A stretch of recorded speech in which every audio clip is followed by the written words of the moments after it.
Aquí estamos con Perspectiva junto a ustedes.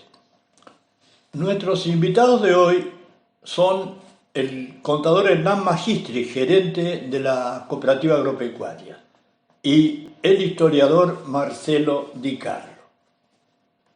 Una mirada al mar con que nos encontramos nos muestra que se viene la Pascua. La Semana Santa es la principal celebración para los cristianos de todo el mundo. En 2023, la Pascua de Resurrección será el domingo 9 de abril. La última noche de bares de la temporada estuvo a cargo del bar Venecia, entre Mitre y General Paz, con actuaciones de Los Pampas de Areco, Nacho Leguizamón y La Furia. Turistas y vecinos colmaron la calle y disfrutaron de la noche un poco fresca después de la esperada lluvia. Con el cierre de la temporada, la propuesta cultural del fin de semana largo incluyó la tercera noche de los poetas, Poesía bajo las estrellas, y el acompañamiento musical estuvo a cargo de los Luchi. Para el domingo fue el tiempo de los bailecitos criollos, frente a la Dirección de Turismo con la música en vivo de Nacho Leguizamón. Otro tema, un impacto de deporte. El intendente Francisco Rato recibió en su despacho a Jeremías Cialchi, acompañado por el director de deportes, Juani Bruno. Luego de su gran performance el pasado domingo en la ciudad de La Plata, donde logró su primera victoria en turismo carretera Mouras, tras varios podios consecutivos. Con 172 puntos en el campeonato, Jeremías lidera la categoría y va por más. Otro tema. Ya no sorprende a nadie que Careco sea punto de atención nacional, como ocurrió con el casamiento de la diputada y gobernadora bonaerense María Eugenia Vidal, lo que motivó la asistencia del periodismo de los programas a los que se llama del corazón. Esto ocurrió el sábado por la noche frente a la estancia del Rosario sobre la ruta provincial 41. Los medios online y portales también dieron cuenta en la tarde, noche, de presencias y ausencias y los detalles de un festejo íntimo para familias y amigos. Pero cuando en la mañana se conoció la decisión de Mauricio Macri, invitado de honor en el casamiento junto a su esposa, de no participar en la carrera presidencial, el país todo se llenó de conjeturas sobre las consecuencias e intenciones de esta decisión. El intendente Francisco Rato festejó el anuncio en sus redes. Otro tema resonante, la presencia del gobernador del Chaco, Capitanich, en la UNSADA, presentando su libro Argentina merece más. Captó la atención general y generó reacciones interesantes de interpretar. El acceso a ayuda financiera a pupas, emprendedores, y la forma de obtenerlo fue explicado por Celina Pérez Adamo, secretaria de Producción. Hay que destacar las recomendaciones de prudencia formuladas por el secretario de Salud de la Municipalidad, doctor Espina, a raíz de la posible presencia de dengue en la zona. Último momento, mensaje de la UCR en conmemoración de los 14 años del fallecimiento del doctor Raúl Alfonsín. El comité local hará entrega de una ofrenda floral el viernes 31 de marzo a las 18 horas en su memoria, en la plazoleta que lleva su nombre. Cuántas cosas de todos colores y repercusiones es Areco. Pero dicho esto, vamos adelante con el programa. Tal como anuncié, estoy con el contador Hernán Magistri, que es gerente de la Cooperativa Agropecuaria de San Antonio de Areco. Muchas gracias por venir, Hernán. Al contrario, Armando, ¿qué tal? Bueno, y como yo tengo ya conocimiento de la amplitud de su visión del problema, además desde un espacio donde se experimenta en la práctica, como es la cooperativa, le estoy pidiendo que me hable del tema del año, del momento en Argentina, la inflación. Sí, le agradezco la invitación. Es un tema bastante complicado. Yo creo que no es un tema nuevo en Argentina, si bien en los últimos años esto se ha potenciado. Argentina tiene una historia de entre 70 y 80 años ya de un régimen de inflación, o sea, con distintos planes que alguna vez han sido más exitosos, algunos menos, pero es un problema recurrente y hoy ya se ha hecho algo crónico realmente, ¿no? En el crónico. cual quizás la medicina para poder curar esta enfermedad no sea una sola, sino quizás un cóctel de medidas que permitan poder reorientarnos, reencauzarnos hacia una, no digo estabilidad, que sería lo ideal, sino al menos, o la utopía, al menos poder converger a un número más razonable donde permita que todos los seres humanos, el consumidor, el asalariado, el trabajador, el empresario, el Estado mismo, pueda tener herramientas en las cuales pueda poder proyectarse, poder diagramar su futuro, pero en base a horizontes más ciertos, ¿no? Que hoy son impredecibles. Me parece que el principal problema de la inflación es que uno pierde el horizonte, o sea, uno no sabe si lo que está haciendo es lo que compra o vende es barato o caro, y si puede proyectar realmente inversiones, tasas de retorno, porque justamente el horizonte tiene mucha incertidumbre, ¿no? Ese es el gran problema. Nos están dando como ejemplo en los medios que se ocupan de este tema y del desarrollo de los países, nos están dando como ejemplo el fenómeno, dicen, de Perú, que parece que anda muy bien. Sí, hay varios países. Bueno, de hecho en América Latina la mayoría de los países tienen una inflación bastante moderada, ¿no? Controlada. Sí. Incluso lo que puede ser para nosotros el mensual, el 6-7% de tasas, ellos lo tienen anualizado y ya es un monto elevado. O sea, sí. Creo que estamos lejos de eso.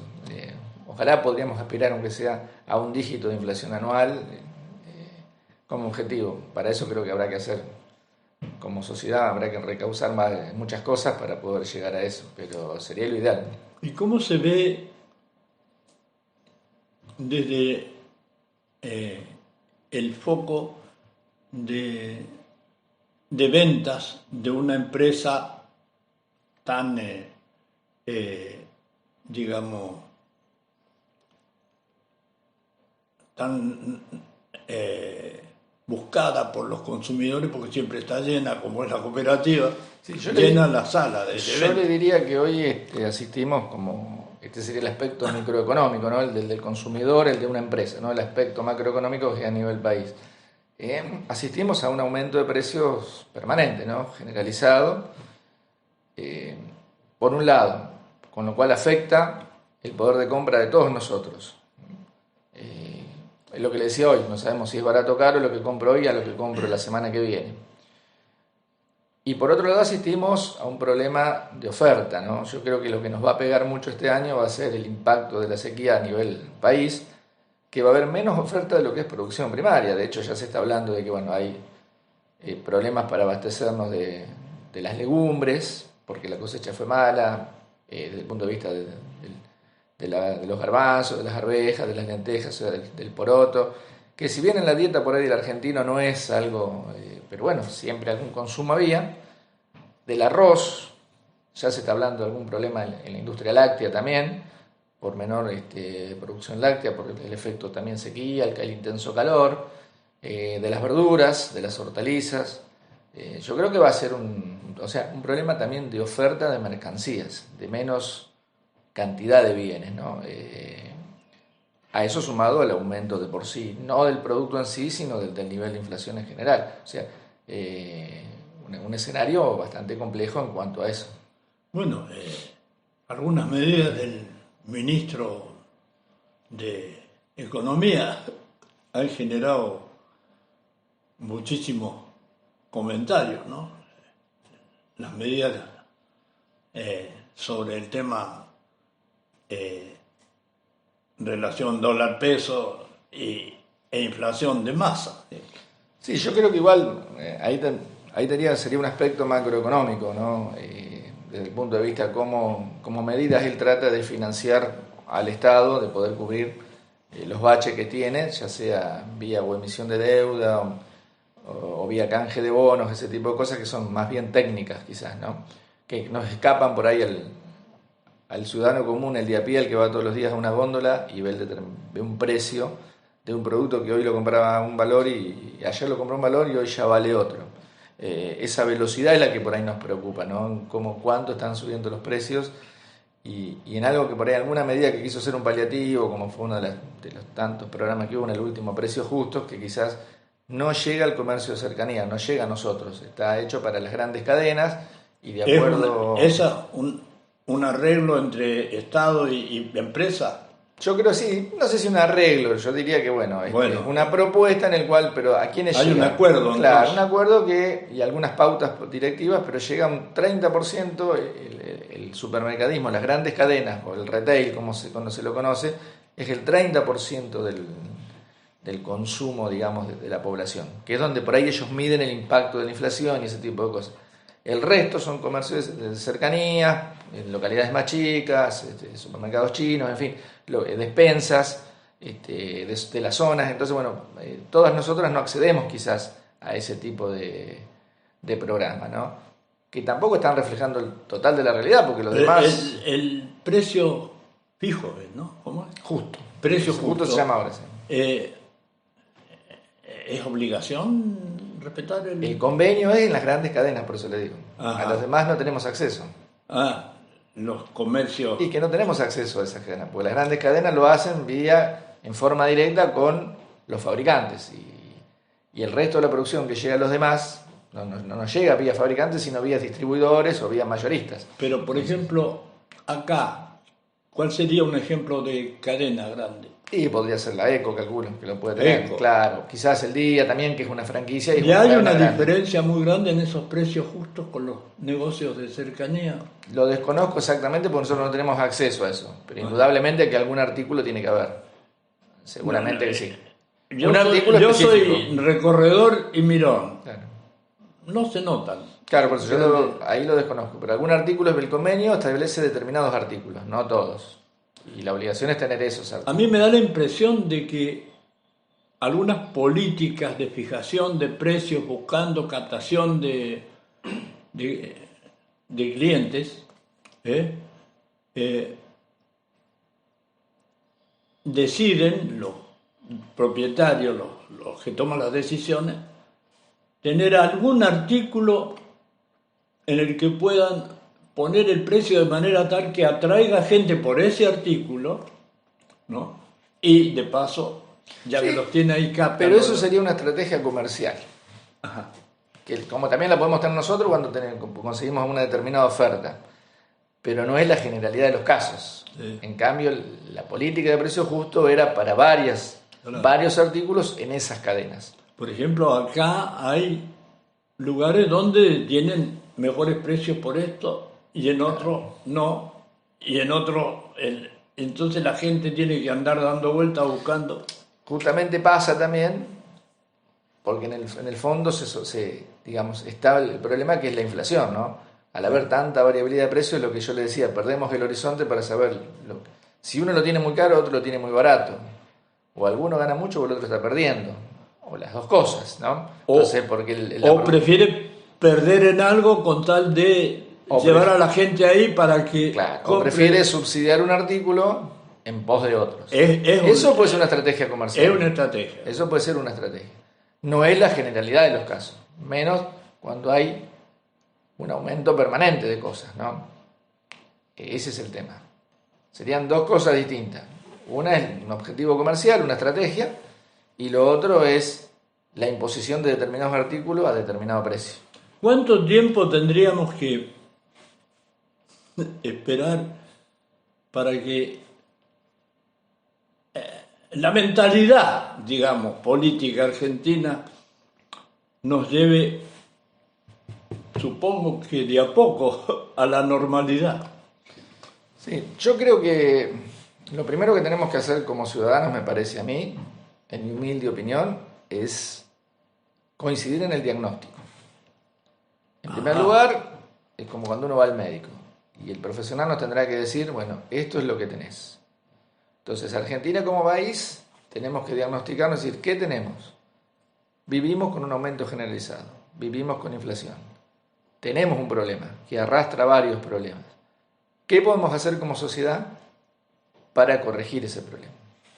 Ese sería el primer punto o el primer pacto en el cual tendríamos que estar todos de acuerdo. Y a partir de ahí trazar ideas que deberían mantenerse en el tiempo, independientemente del administrador de turno, que en definitiva va a cumplir el mandato que el soberano le va a dar por un determinado tiempo, pero que sean políticas de Estado, no de un gobierno en particular. Entonces, para poder converger a lo largo de los años a una vida más razonable, ¿no? A volver a recuperar esa certidumbre, a volver a recuperar el crédito a largo plazo, que es el que permite ser el motor o el canalizador de las nuevas inversiones que van a generar valor, que van a generar trabajo y nos va a dar la idea del valor, ¿no? Pero para eso necesitamos volver a recuperar, entonces, primero el diagnóstico, claro, un consenso básico de ideas que podamos respetar a lo largo del tiempo y mantener, y eso con las nuevas generaciones en la memoria colectiva se va a tomar con raigambre, digamos. Entonces va a ser, ya uno lo va a hacer carne propia, pero para eso vamos a necesitar un tiempo largo, no va a pasar de la noche a la mañana. Bueno, todos coinciden en decir que el tamaño del Estado es un problema visible, ¿no? Ese será uno de los temas, quizás uno de las políticas o uno de los temas con el cual la sociedad tendrá que fijar el consenso. ¿Está de acuerdo con ese Estado o no está de acuerdo? ¿Presta el servicio adecuado o no lo presta? ¿Y cómo el resto de los ciudadanos solventamos ese Estado? Sí, por ejemplo, los legisladores llevan como asesores a una cantidad de... Yo creo que... Llevan como asesores y eso aumenta... Es más mucho el impacto de la noticia que el número en general.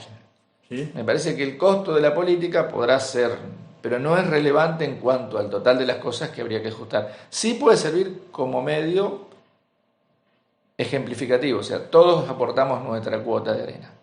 Por decir algo, no sé, si tengo 10 legisladores y me puedo arreglar con 10 asesores, me puedo arreglar con 5, bueno, arreglémonos con 5. Es dar una señal, pero no quiere decir que no deba haber. Pero hay muchas otras cosas más que también tenemos que hacer como sociedad. Por ejemplo, que las empresas públicas sean públicas pero eficientes. Poder lograr la idea de que, de que justamente nos prestan un servicio y como tal sean eficientes. No quiere decir que tengan que ser súper rentables, pero sí ser eficientes, ¿no? Tenemos que converger a esa idea. Tenemos que pensar, volver a esa idea en el cual cada actividad de por sí tiene que ser sustentable. Sería el concepto, ¿no? Porque en definitiva, si la actividad no es sustentable, quiere decir que le pido al contribuyente que me lo sustente, o sea, que me lo subsidie. Entonces, tenemos nosotros que como contribuyentes tener esa idea clara. Y para eso necesitamos también varias generaciones que vayan entendiendo cuál tiene que ser el camino. Qué sé yo, la política de tener SAPEM, por ejemplo, como sanear. Sociedad Anónima de propiedad mayoritaria del Estado. Participación estatal mayoritaria, claro, o municipal en este caso. Eso no está mal, por eso le digo, no importa que la sociedad sea pública o privada, sea mixta. De hecho, la legislación nuestra a lo largo de los años ha permitido ese tipo de formas asociativas, ¿no? El problema es que lograr su sustentabilidad. Más eficiente, mejor prestación de servicios. Eso le va a dar mayor autonomía y mayor autoridad para que el ciudadano después vote y esté conforme con ese servicio, ¿no? y la respalde. Entonces, lo que tenemos que lograr me parece, es eso, es poder encaminarnos hacia eso. Le repito lo que dije antes, para mí el primero es sentarnos a converger en un diagnóstico y sentar ideas que deban mantenerse a lo largo del tiempo como políticas de Estado, ¿no? De un gobierno, y que los frutos se vean. Es como sembrar hoy para el día de mañana. Es como la educación, es un proceso que se arranca en la niñez y que a lo largo de los años uno, como ese diamante en bruto, lo van puliendo para lograr el fruto del día de mañana. Ahora estamos asistiendo a los discursos previos a las PASO, ¿no? Algunos ponen el acento en la economía y otros ponen el acento en otras cosas. Por ejemplo, hay gente que dice que lo más importante es invertir en educación para que esa formación de los ciudadanos nos lleve a tener otra masa de voluntad política. Yo creo que no es una cosa o la otra, sino todas a la vez quizás, ¿no? Cada uno en su cuota, pero todas a la vez. Y después está muy bien que cada partido haga su oferta política, en definitiva su plataforma. Y el ciudadano, que es el demandante, verá cuál es la oferta que más lo seduce o por la cual más se inclina. Y lo bueno sería que después, una vez que terminen eso y que haya un proceso en el que se decanta y la mayoría opta por una determinada banda, la que fuera, el resto haya ese consenso básico que permita generar esas políticas, ¿me entiendes? Y poder mantenerlas. Lo de banda no es con intención peyorativa. No, me refiero a una banda partidaria u otra banda, no importa cuál fuera, exactamente. O un mix, porque nadie tiene la mayoría absoluta. En el fondo, justamente, la democracia es eso, es el consenso y el respeto de las minorías. O sea, también quienes reciben un mandato por la minoría tienen el mismo derecho a ser escuchados y a fijar su posición. Seguro. Qué difícil. ¿Cuántos años hace que dice que estamos en lo mismo? No sé cuándo. ¿Desde cuándo? Y más de 70, ¿no? Desde que uno más o menos lee historia económica o va analizando. Hace poquito salió un trabajo de Pablo Gerchunov, que es un economista, con Daniel Heyman, que se llama Medio siglo entre tormentas. Y trata del año 40 hasta el 2000, del 55 más o menos al 2000, de todas las políticas que hubo de inflación, de estabilización, de hiperinflación. Siempre Argentina ha tenido estos vaivenes, ¿no? Como otro economista, Maldo Ferrer, hablaba de una economía pendular, o estamos en un extremo o estamos en el otro, ¿no? Nunca logramos ese consenso medio en el cual poder fijar ese camino central en el cual todos podamos converger, ¿no? Cada cual con su matiz, pero es lo que yo digo, el consenso básico de que hay cosas que deben mantenerse. Claro, el tema es, creo, cómo tener un criterio igualitario en el sentido de entender que lo que no debe ser resignado es el apoyo a la pobreza. El mínimo. Eso debe ser dentro de ese consenso básico. Como sociedad tenemos que pensar que quienes están más desfavorecidos, quienes menos tienen, son en los que primero hay que poner foco. Y no digo que no se esté poniendo. De hecho, creo que se hacen muchas cosas desde hace muchos años. Bueno, habrá que seguir con ese criterio para que realmente puedan encontrar el camino que permita su movilidad social, ¿no? Que puedan ascender en esa escala, a través de la contención familiar, a través del apoyo del Estado, de la sociedad, de una mejor calidad educativa, que permitan surgir. Entonces las nuevas generaciones van a arrancar desde otro lugar. No es poco decir que nosotros tengamos una universidad gratuita. Yo creo que no, a mí me parece que la oferta educativa es importante. El tema es poder seducir a la población para que llegue a ese lugar. Claro. Y para que pueda cursar una carrera y pueda terminarla.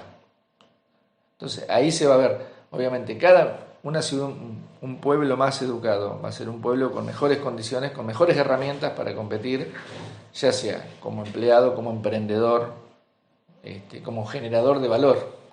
Ese es el punto, ¿no? Como empleador. Para eso necesitamos formarnos como personas. Cuanto más formemos a una nación, cuanto más igualitaria sea. Bueno, fue un poco la idea de Sarmiento, ¿no? El guardapolvo blanco y la igualdad. Entonces, eso hizo que... La famosa ley de Sarmiento. En ese colegio, en esa misma aula, estuvieran sentados todos. Y tener partir todos de la misma línea de largada. Después, bueno, cada uno de acuerdo a sus capacidades, a sus gustos, a sus habilidades, verá para qué lado qué camino elige. Sarmiento creó las escuelas. Dicen los himnos a Sarmiento. Y realmente hay suficientes escuelas, creo. Sí, yo no soy en la materia un especialista, creo que para eso quizás la gente en educación le podrá, obviamente, son autoridades en la materia. Me parece que hay ofertas educativas, el tema es poder canalizarla y poder llegar a todos. poder llegar a... Claro, que lleguemos sobre todo a los más vulnerables, a los que más necesitan ese acompañamiento. En general desde el jardín y de la primaria. Tenemos que darle los pasos. Las medidas prioritarias de apoyo a los que están más atrás en posibilidades es, bueno, hay que subsidiar algo. ¿Seguro? Como sociedad tenemos que atender a los que están en lo que le decía hoy, a los que están más desfavorecidos, a los que son más vulnerables. Hay que contenerlos, hay que apoyarlos para que estén en carrera, que puedan correr esa carrera de la vida. Y después, después decidirán.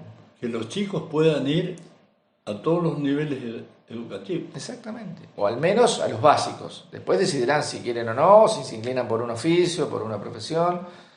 No todos tendrán que ser universitarios, muchos podrán tener, como pasa acá con la escuela de formación profesional. Terminar el secundario, cuando menos. Como mínimo. Y después, bueno, esa escuela de formación profesional en la cual salen técnicos, salen gasistas, salen actividades que hoy están muy demandadas y que tampoco uno consigue tantas personas.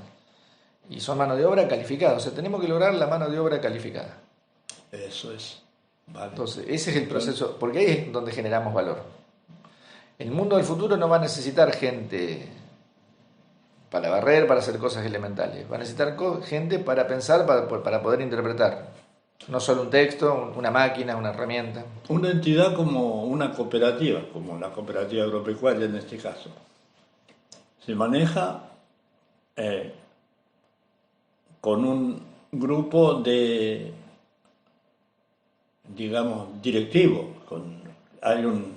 Sus socios sí, en una asamblea eligen por mandato, como si fuera un pequeño gobierno, a quienes van a tener la responsabilidad de dirigir los destinos de esa empresa. Una vez por año se hace la asamblea y en el cual se eligen, de acuerdo a lo que dice el estatuto, quiénes son sus representantes, quiénes son en definitiva los responsables de las políticas a aplicar y del manejo diario, ¿no? ¿Cuántos son los integrantes de la...? 9 personas son titulares más un síndico. Y de ahí se elige quiénes son los Consejo de representantes. Administración. Se llama, claro, lo que sería el directorio de una firma, de una sociedad anónima, de una firma de capitales o de una SRL, en este caso se llama Consejo de Administración. ¿Y hay cuánto? 8. 9 personas. 9 personas. Claro. Ellos son quienes tienen la responsabilidad. ¿Y se reúnen periódicamente? Se reúnen, claro, mensualmente o quincenalmente de acuerdo a las necesidades, para seguir sobre la marcha, ¿no? El balance es una vez por año El balance por ley se hace una vez por año, que es el balance anual por un ejercicio económico. Octubre, ¿no? El ejercicio termina en julio y la asamblea se hace entre octubre y noviembre habitualmente. Tiene 4 meses posteriores. Pero a lo que voy es que en definitiva son los responsables de las direcciones. La cooperativa, yo como cliente, tiene una cantidad, me parece, justa de empleados. Bueno, ese es un tema que también uno siempre tiene que tratar, porque el objetivo final es, como cualquier actividad, tiene que ser eficiente. Con esto, ¿qué quiere decir? Que tiene que tener el suficiente recurso como para poder compensar sus gastos. Entonces, sí, hoy cualquier cargo, uno tiene que ser muy cuidadoso en el tema de los costos fijos, de las inversiones, porque bueno, o lo financia con recursos propios, o lo financia, sino que serían los excedentes, o lo tiene que financiar con endeudamiento. Entonces, por lo tanto, siempre tiene que mirar el número fino para decir, bueno, ¿soy eficiente en esto o no lo soy? ¿Qué cosas tengo que corregir? Y esa es la lucha del día a día, como en cualquier actividad. A veces las cosas salen mejor, a veces no tanto, pero bueno, a la cooperativa uno tiene que corregir. Le vienen cerrando las cuentas. La cooperativa tiene que ser eficiente sí o sí, y siempre va en ese camino. Lo que no tiene, obviamente, son los grandes excedentes porque no tiene un objetivo comercial, como no puede tener el propósito de lucro. Para repartir. Claro, sus excedentes son repartidos, pero siempre el número tiene que estar ahí, no tiene que ser excesivo. Es como si fuera el presupuesto de un Estado. El presupuesto de un Estado tiene que ser, el cálculo de recursos tiene que ser el necesario para atender sus gastos. Si no puede atender sus gastos, quiere decir que lo tiene que financiar. Y si le sobra mucho, quiere decir que le está pidiendo a la ciudadanía más de lo que realmente necesita para cubrir sus gastos. En este caso es lo mismo. Nosotros tenemos que tener un cálculo de ingresos que sea capaz de compensar sus gastos operativos, más o menos las inversiones que tenga que hacer o que necesita hacer por el normal desenvolvimiento, ¿verdad? Entonces, ahí es donde uno tiene que buscar siempre el objetivo prioritario de el resultado que sea eficiente. En lo posible, neutro o con un excedente, un modesto excedente. Nunca tiene que ser un quebranto, porque si no, no lo podría financiar. Claro. Datos de esos grosos, por decirlo de alguna manera popular, grosso. Dólar a 400 pesos, más o menos. Inflación, qué sé yo. Inflación 5 o 6% mensual. Hemos estado bien. Sí, creo que sí. ¿Esos datos influyen? Influyen en cualquier actividad. Sí, y influyen en la mentalidad de la gente a la hora de elegir. Yo creo que como consumidor es lo que le decía hoy, uno perdió ese horizonte. Y como cualquier activididad en la que uno tiene un emprendimiento, llámese un emprendedor en forma personal, en este caso una organización como la cooperativa o empresas más grandes, el problema es perder ese horizonte porque no sabe si en el cálculo de ingresos y recursos toma el dólar al 400, el dólar va a subir, no va a subir, cuánto va a variar.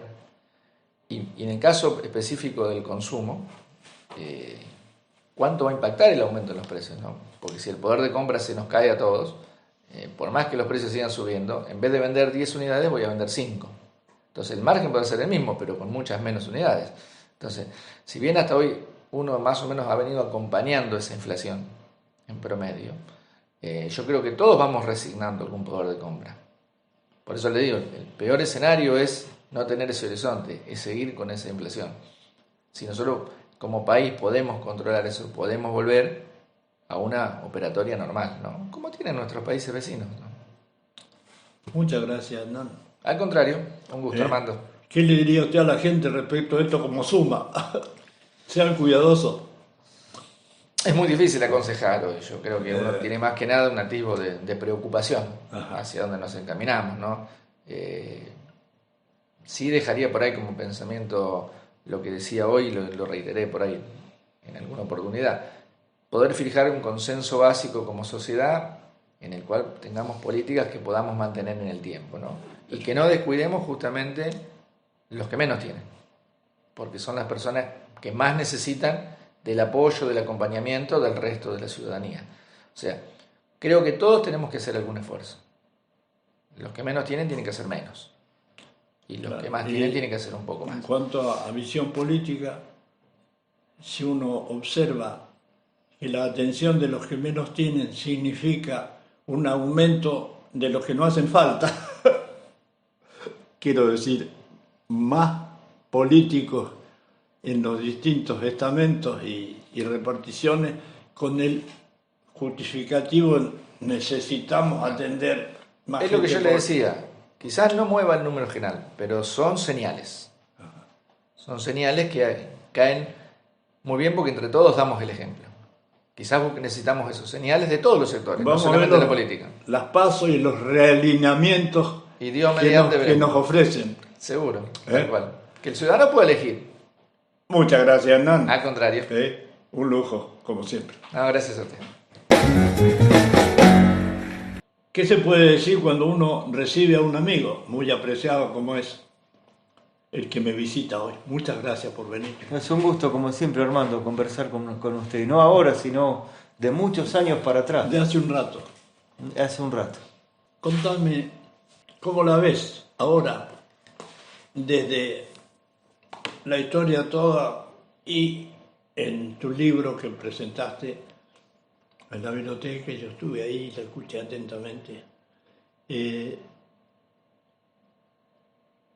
No obstante, el drástico golpe, ¿no?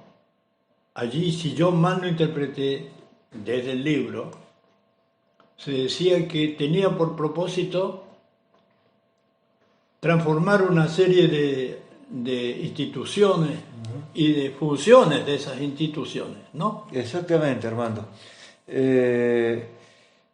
Durante el gobierno de la dictadura, 1976-1983, en San Antonio de Areco, sobre todo en los primeros 5 años, hasta 1980, se produjeron cambios que fueron muy profundos.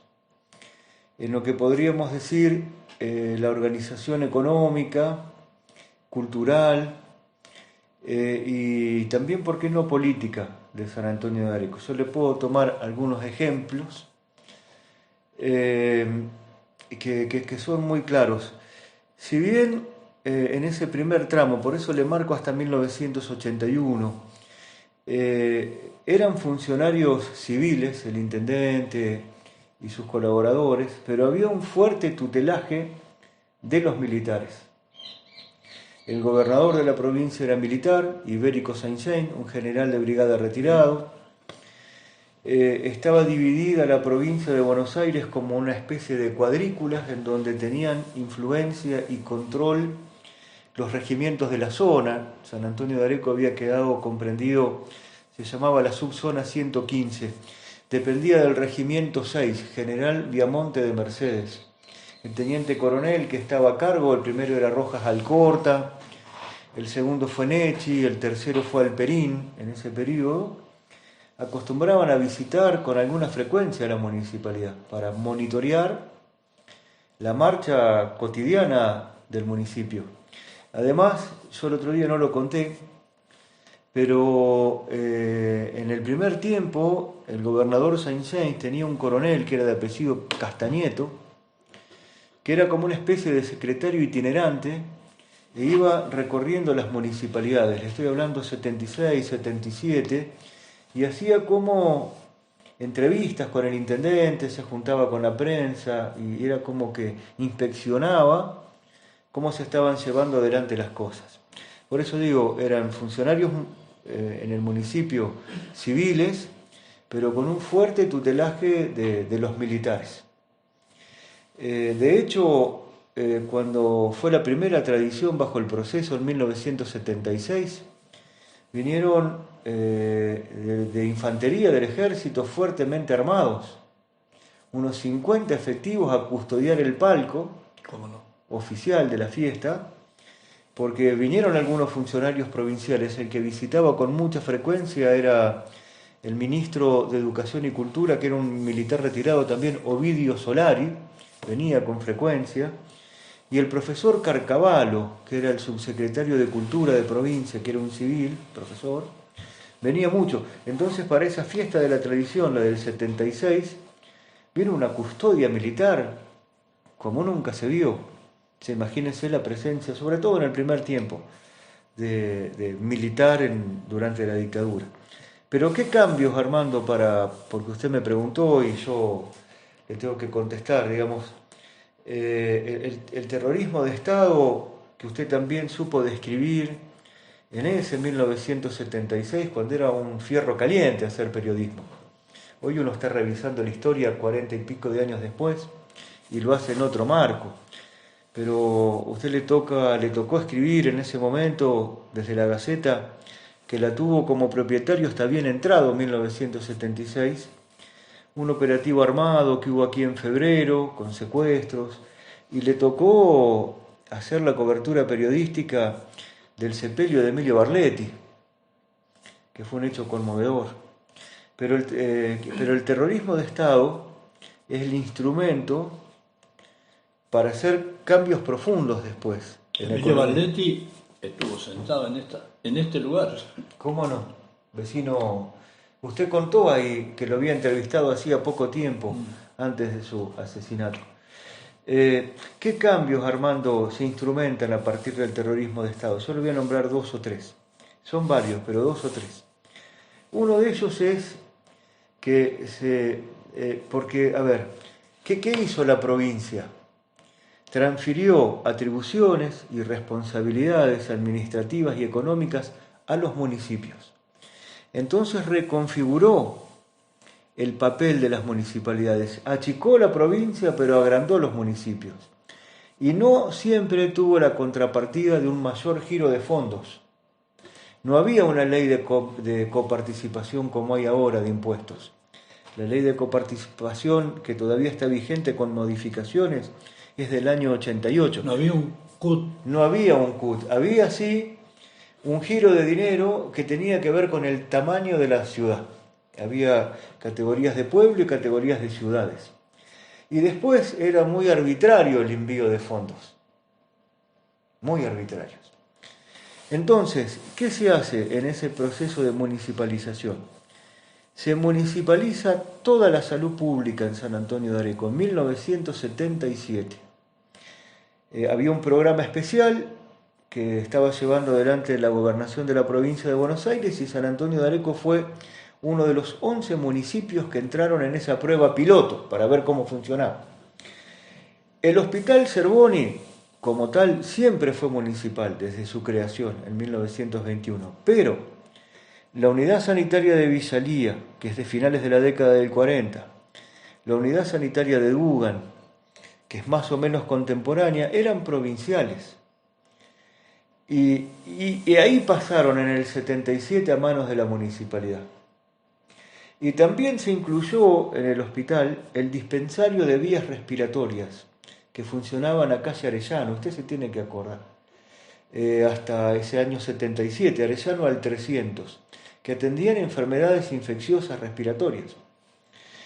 Y también se incluyó en el Hospital Zerboni, que pasó a ser el hospital un hospital subzonal, por lo tanto tenía que atender a los vecinos de las localidades vecinas, especialista en enfermedades infecciosas, con esa especialidad.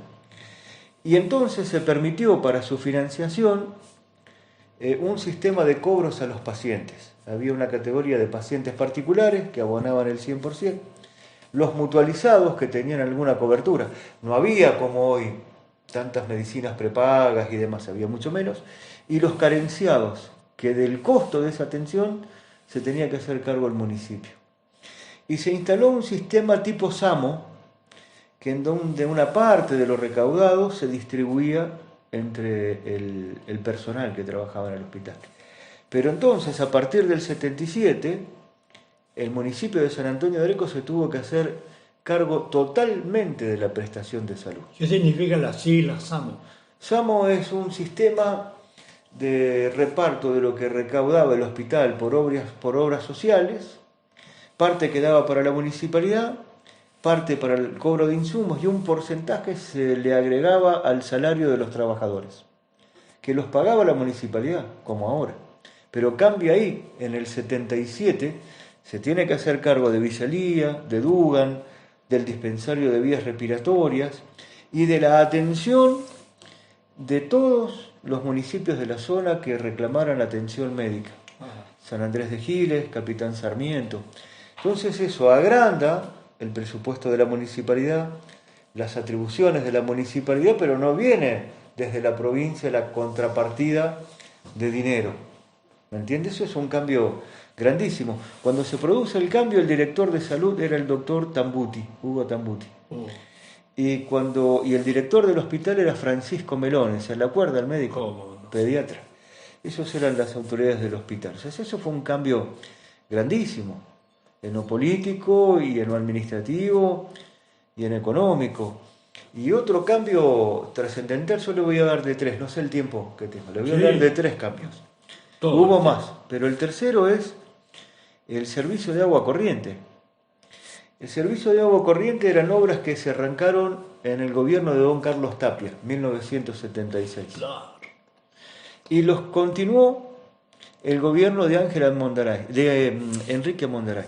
¿Quién lo financió? La provincia de Buenos Aires, a través de la Dirección de Obras Sanitarias de Buenos Aires. Hizo el tanque, que está donde está ahora. El cupón. Claro, eso, que es muy característica de la construcción.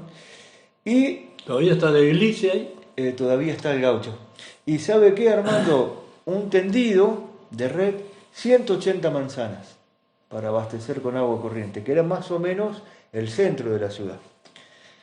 Pero cuando termina la obra... Estábamos a extracción de la napa, ¿no? Porque... Claro, con bombas y con motores, los famosos motores bombeadores.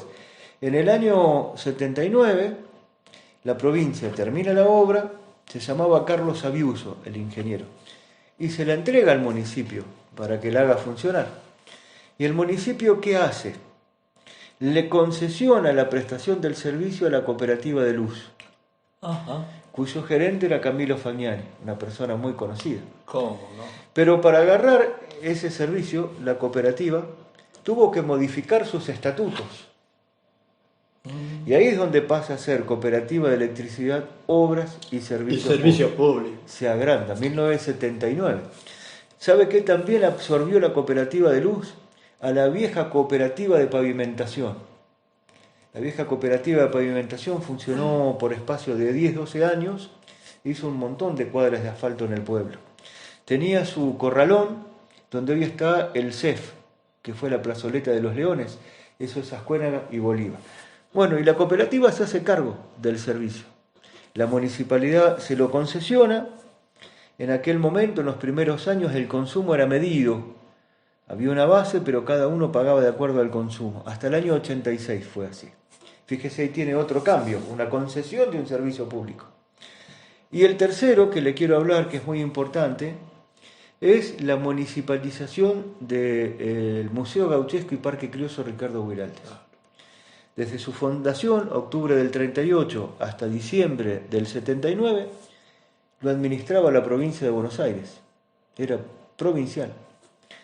Pero en el año 79, y esto se hace efectivo en el 80, la municipalidad se hace cargo, la provincia se lo transfiere al museo y pasa a ser municipal.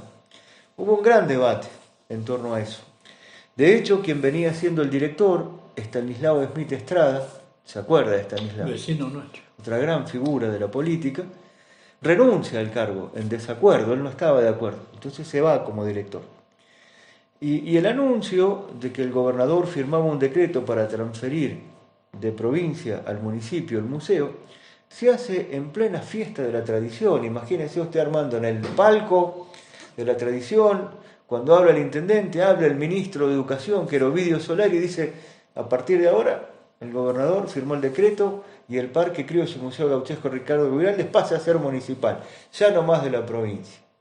Fue, imagínese, tan caro al sentir de muchos vecinos y un acervo cultural tan importante. Y el 28 de diciembre del 79 se hace el acto de traspaso en el Salón Guerrico. Y el intendente Mondaray, que se tiene que hacer cargo de pagar los salarios, del mantenimiento, de las mejoras del museo y del Parque Criollo, nombra a una comisión que evalúa el patrimonio para aceptar la transferencia, una directora que es María Esther Rato Lauraz, historiadora. Exactamente, fundadora de la Junta de Estudios Históricos, entre otros. Vio cómo se va acordando, cómo la memoria le va trabajando. La nombra como directora y también nombra una nueva comisión de amigos que preside Osvaldo Maggio. Cuando están en la transferencia al museo cerrado, para abrirlo desde la municipalidad, viene la inundación de marzo de 1980. 300 milímetros en 30 horas cayeron. Fue una de las inundaciones más grandes, hasta la de 2009, que se recuerden y afecta al museo, que abre en manos del municipio a finales de mayo de 1980.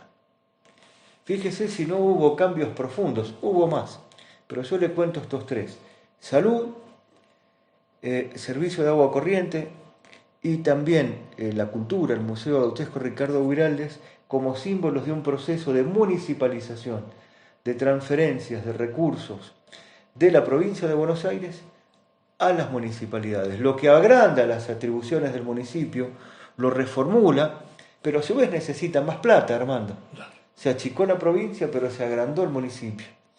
Y eso viene de ahí, la educación municipal. Todos tenemos en la cabeza que fue Tito Domínguez. Fue la gran figura, Tito. Pero en realidad, el primer establecimiento educativo municipal es de 1980, del gobierno de Amondaray. Sí. Que es el Jardín de Infantes Cajita de Música. Al lado del agua. ¿Por qué? Porque las oficinas que tenía la Dirección de Obras Sanitarias de Buenos Aires, cuando terminó la obra, quedó para el municipio. Ese edificio de vidrio. Y entonces, la provincia también quería que la municipalidad se empezara a hacer cargo de la educación. Y así se creó el primer Jardín de Infantes Municipal Cajitas de Música, en 1980. Utilizando las oficinas que había dejado Obras Sanitarias cuando había administrado la construcción del servicio de agua corriente. 6 maestros, un director, que era Martita Smith, ¿se acuerda? ¿Cómo? De Martita Smith, fue la primera directora, y un auxiliar. Todos los sueldos los pagó la municipalidad. Martita Smith de Basavilbaso. De Basavilbaso, exactamente. Y ahí, en el año 82, estábamos hablando fuera de micrófono de Raúl Alonso y de Angelito Alonso. Ángel Alonso, que fue el intendente que sucedió a Mondaray, consigue que la provincia subvencione los sueldos del Jardín Cajita de Música, pero más allá de todas las creencias, el primer jardín de infantes municipal que hubo fue en la época de la dictadura, también, para que usted vea, digamos, los cambios profundos Claro. que se hicieron en ese tiempo. Que era lo que yo quería contar un poco, Armando, en el libro. Adelante, por favor. Y en esa charla que tuvimos el gusto de compartir el lunes pasado, en el Consejo Deliberante, que era más allá del terrorismo de Estado, que es algo que uno define como excesivo, ya como un exceso en sí mismo, y que ha dejado tremendas consecuencias con sus muertes, desaparecidos, y además las familias de los muertos y desaparecidos. Devastadas. Que usted ha conocido a muchos vecinos de acá, ¿Cómo? ha sido amigo de muchos de ellos. Devastada la familia. Pero ¿para qué se hizo eso? Para esto, para instrumentar un cambio de raíz en organización política, económica, cultural y social de la República Argentina. Yo le conté los ejemplos de Areco. Sí. Lo demás lo pueden leer en cualquier libro. Hay más cosas que se pueden contar. Pero eso fue el centro de la charla del otro día y es un tema que a mí me parece que se debe conocer porque están presentes en la actualidad. Hoy se debate cómo se financia la salud, cómo se financia la educación, que San Antonio de Areco tiene ahí una cantidad del presupuesto destinado a esos servicios. También siempre es una discusión permanente con los tradicionalistas. Cada intendente ha tenido sus disputas y qué hacer con el museo y qué no. Bueno, de ahí, desde la época de la dictadura, es cuando vienen estas atribuciones municipales, Armando. Un cambio grande. Cambio grande, sin duda. Contame, ¿cuándo empieza tu vocación por la historia? Empieza por el fútbol, Armando, que es mi pasión. Yo relato fútbol hace mucho tiempo, más de 35 años. Y quería saber qué había pasado antes que yo empezara a trabajar.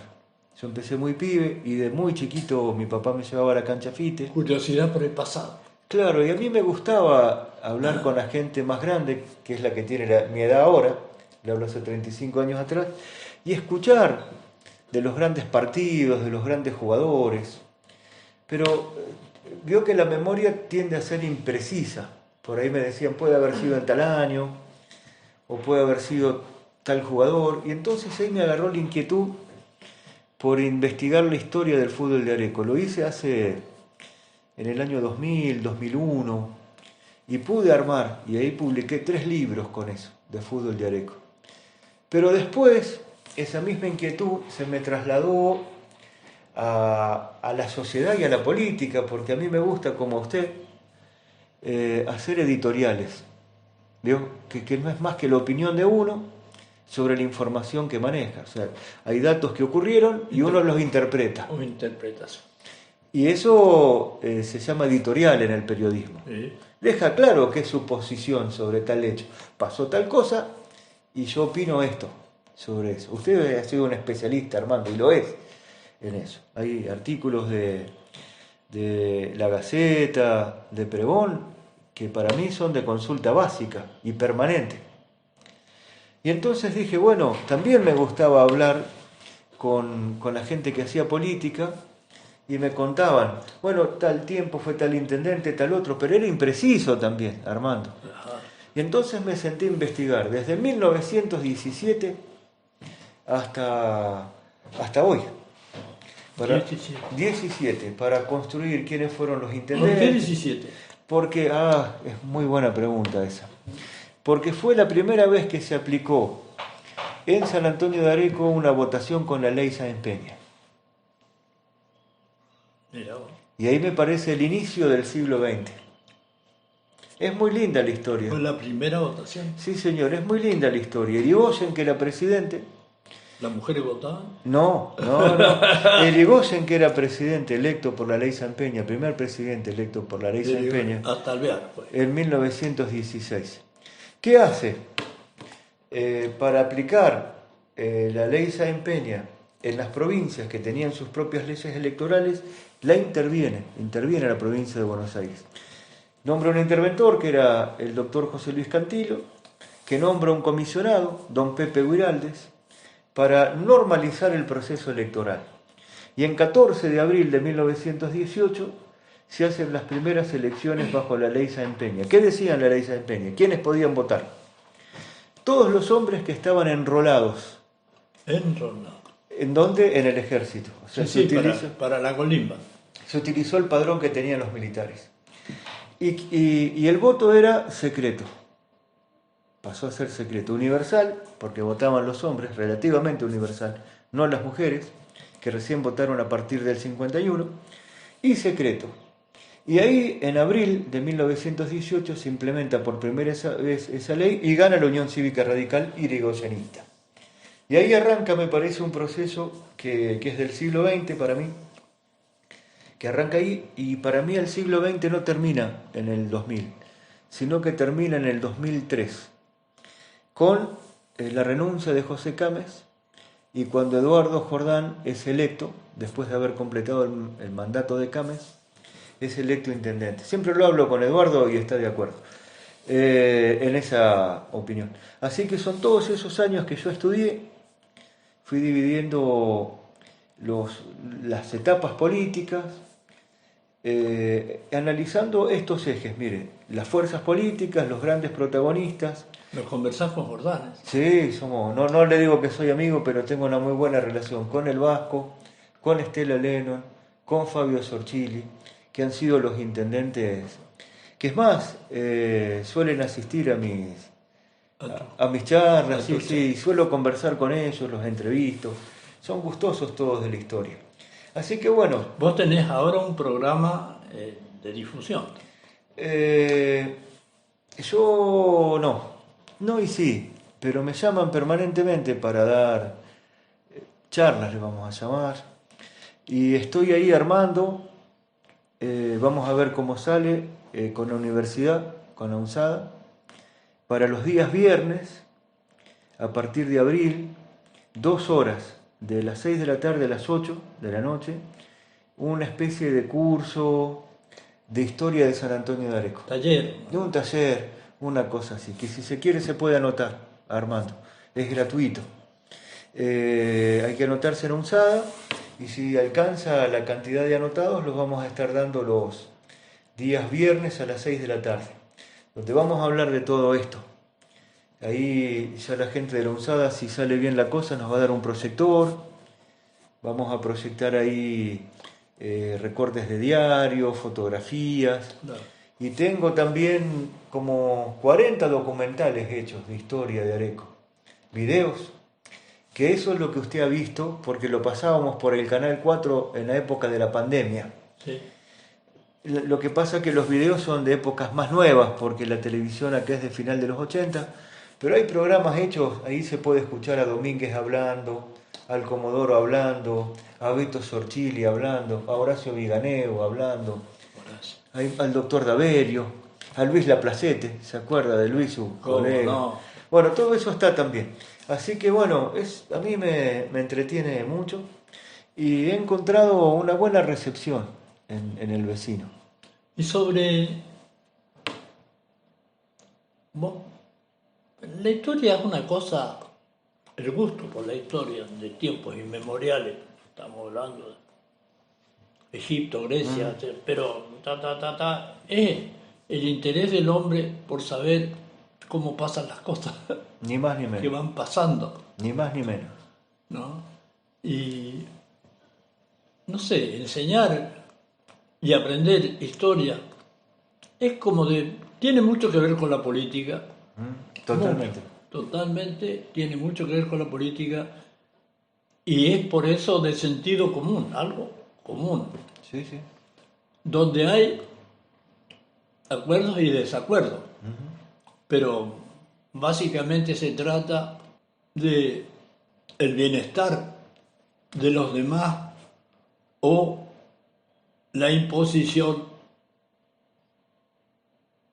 el bienestar de todos o la imposición de voluntades poderosas, ¿no?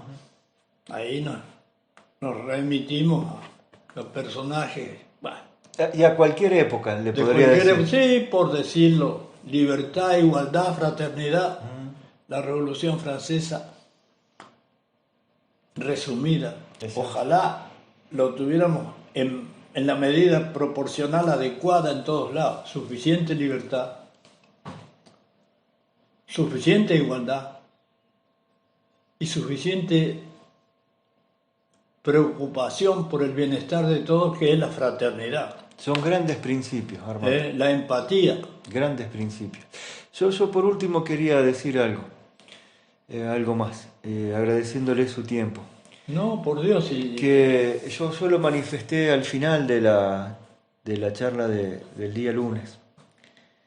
Y valoro, yo admiro mucho a Armando, y tengo el gusto, no digamos que somos amigos, pero que tenemos una relación. ¿Cómo no? Y me precio de que Bueno, seamos amigos. Ese título me gusta. Por ahí a lo mejor la amistad de compartir comidas y eso no lo hemos tenido, pero sí de ser colegas con mucho respeto y mucho aprecio propio. Y a lo mejor eso vale como amigo. Pero yo admiro mucho su trabajo, porque el periodista es la primera aproximación a la historia. Claro.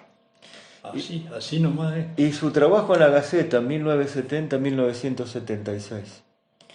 Y en Pregón a partir de 1982 hasta 2010. Y usted siempre me dice, mi último pregón fue cuando murió el presidente Néstor Kirchner, Claro. en 2010. Y todo que se conserva mucho material audiovisual de perspectivas. Desde mitad 1996, mitad de la década del 90 hasta hoy, ininterrumpidamente, más allá de los avatares que todos hemos tenido. Ese material es preciosísimo para conocer nuestro pasado reciente, e inclusive para interpretar nuestro presente y para tratar de orejear, vio como el jugador de truco que va mirando la pinta de la baraja, Sí. el futuro. Su tarea, como la de otro amigo que hemos tenido en común, más allá de las disputas. Sí. Martín Puntes, Sí. digamos, de las disputas que cuando uno es joven, Armando, Conmigo terribles. pero terminaron muy bien amigos después. Sí. Porque cuando uno es joven, Armando, tiene la mecha corta. Claro. Enseguida explota por cualquier cosa. Pero como Martín, los trabajos que han hecho ustedes, Martín Punte, Luis Laplacete, otro, Juan Manuel Divelli, desde la radio. Sí. Son la historia del Areco reciente, con sus entrevistas, con sus editoriales, con sus puntos de vista, con sus polémicas. ¿por La qué radio no? como medio es tremenda. Ujú. Con sus polémicas, Armando, Sí. obviamente. Pero es realmente admirable la trayectoria, la claridad, la persistencia. Eso... Te voy a decir una Sí. cosa. Perspectivas, esa palabra.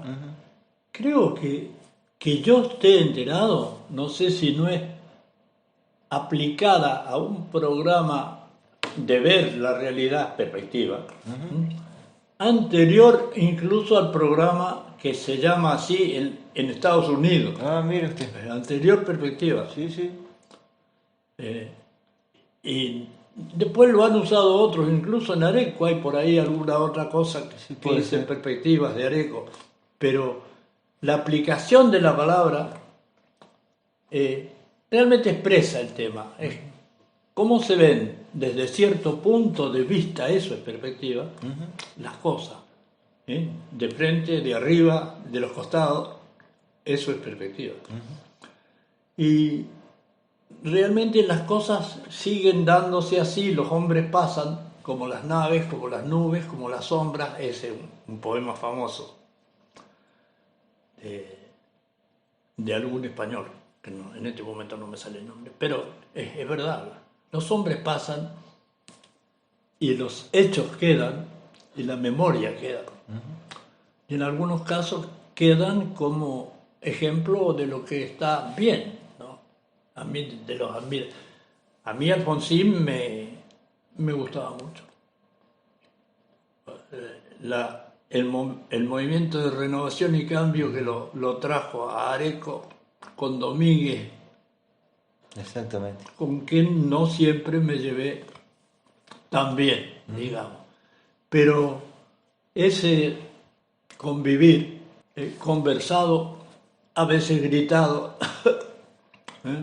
de acuerdo y en desacuerdo, eso es la historia. Esa historia que vos, por vocación, vas registrando muy bien. Y ahora, hoy tuvimos una visita, ¿no? Sí, vino el gobernador Capitanich.